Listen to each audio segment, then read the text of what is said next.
Hello guys, what's up? So I'm back again for another tutorial video. So in this video, I will gonna show you how you can install Google Meet on your PC or laptop. So if you are interested, then keep on watching.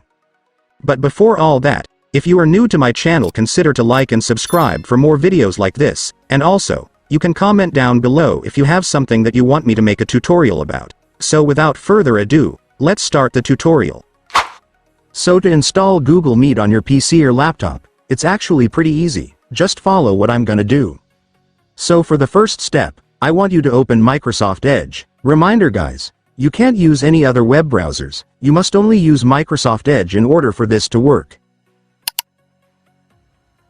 And once you're on Microsoft Edge, next, I want you to go to the official Google Meet website, so just go and search this.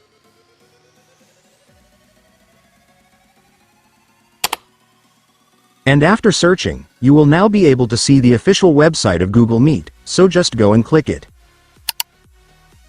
And after that, you will now be on the website. So now that you are on the website, let me now show you how to download the app. So to do that, first, I want you to click this 3 dots right here. And after clicking it, next, I want you to select the apps option.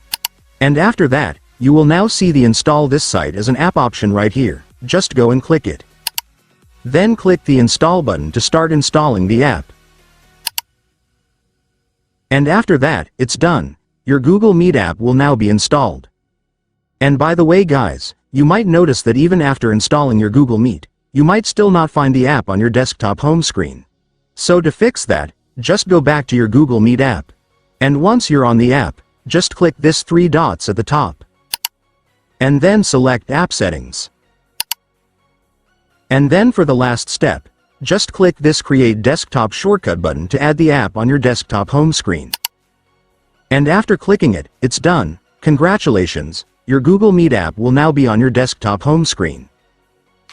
And so that's just how you do it guys. Now that you've watched this video, you can now do it yourself. So that concludes our tutorial video for today. I hope it helped you. Thanks for watching. Goodbye.